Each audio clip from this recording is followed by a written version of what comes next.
What's up, gangsters and pimps? Another Adonis review. Today I'm doing Moss, the VR game. Thought I'd do this real quick. It's a nice little niche game that I feel like it's something that, to this day, with a lot of VR games, I feel like there's a lot of people who are looking to probably expand their library and have been waiting and wondering, what games are really good. Because I feel like PlayStation doesn't have a great way of advising, games that are VR, what's good. I feel like there's like, if you, went by just what you knew of, you just know like there's Resident Evil, fucking maybe like Batman Arkham, Borderlands VR, Beat Saber, and fucking, what's the one I was just thinking of? Moss and Astrobot. Those are like the only ones I talk about. And then there's like thousands of other ones, but you've never heard about them, and they've been around for forever. And so, like, you just don't know what's good, what's not good, You assume that since you never heard about it, it must suck.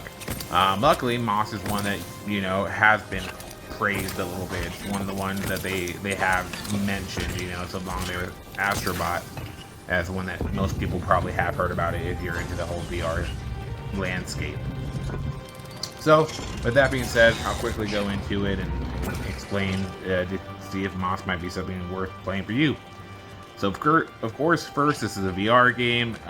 This one's pretty cool in the way that it's relayed. Again, you can never tell by the way it looks on YouTube. You'll never understand the full grasp of it. But basically, the way that it looks when you're playing it is kind of like if you were a person and you were playing with like a 3D model. And, everything you're seeing is like they have a 3D model of like a castle or something. And then you basically are like a god that can control this mouse and you have him kind of go through this 3D model. So it's a pretty cool little cute niche design. It's pretty neat. And then basically this little mouse is on a journey to complete, to basically, be a hero.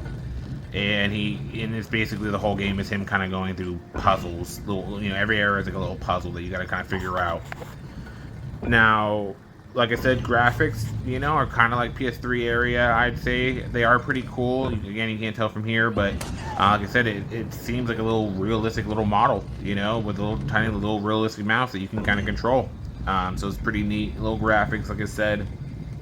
Something that, if you had someone over, you could put it on and show it to them, and they'd be like, oh, this is kind of cool. Like, this is like a little neat little thing to show me. The story itself, it's pretty cool. They have like little nice scenes. The biggest downfall when it comes to Moss is the gameplay time. I think it runs at 4 hours if you're playing modestly and safely. So, which is a bit short. I remember really getting into it, and like right when I got into it, and I was like at this part where I'm like, oh, this is cool. Like, what a cool little, area. I want to show, someone this. And then as soon I realized that area was cool because it was the end of the game. And that was like the climax of the game. So that was a bit of a bummer. It's total gameplay. If you're going to have a full game, making it 4 hours is kind of a rip-off, like I said. I feel like the sweet spot with VR games are, maybe like 6-7 hours, probably the sweet spot. Going over that's maybe a little bit too long. Gets kind of foreboding, especially because you can get motion sickness. 4 hours is just a little bit too short. Like I said, usually trying to play it in hour spurts is a good way to kind of split it up to try to avoid motion sickness. And you play this 3 days, essentially you'll probably be done with it. So that's the only real bummer. But beyond that, like I said, graphics are pretty cool. The way they set it up is pretty nice. It's kind of like Astrobot. Astrobot, you're also kind of like a guy who controls like the little robot going through it. Astrobot's, of course, a lot smoother and better overall. But this one's, it's a cool little area. The little puzzles are pretty neat. Little setups and the way you can kind of control it and use your powers to help. It's nicely done. And the only real negative is the short runtime it has. Which is a shame.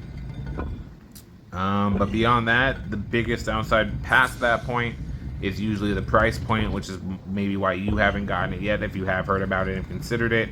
It usually is typically $30. It's a game that doesn't typically go down very often in price. That's the biggest downfall. You know, you don't normally, like, if you look at it right now, you're probably gonna see it for like 30 bucks if I were to guess. It doesn't normally go, you know, it's not like one of those games that it's been out, you know, after a year and now it's, you know, always gonna be 20 bucks, and then 2 years it's gonna be 15 bucks. It holds its price basically. But it has gone lower, and I have seen more discounts on it recently, so you can probably find it, you know, for 20 bucks, you know, maybe 15, 20 bucks nowadays. If you wait, you know, within the month, I'm sure you'll see at least once at that price. I mean, I think I got it for like 10 bucks, you know, so I think it can go $10, and for $10, it's a steal. It's a nice little 3-hour game, and for the price of a, you know, a work Subway sub, you know, it's a good little 3 hours. I think it's worth it. So if you see it for $10, I think you'd enjoy it. I think you know, could show someone you love and have them think it's pretty cool too. So I'd recommend it. You know, if it's 30 bucks, I don't know if 30 bucks is worth it. You know, $10 an hour, maybe not. But you know, only you know your wallet. So you know, I consider it maybe. Beyond that, the best thing to also know is there is a Moss 2 that came out a few months ago. So they have continued the story. I think that one has always been a high price. You know, it hasn't gone down at all. I have never seen it discounted. So, but you know, if you like it and you enjoy the story and also upset that it ended so quickly, well, you can get Moss 2. So if you have the money, you want to go balls out, go get Moss 1 and 2, and you know, maybe that'll finish the story.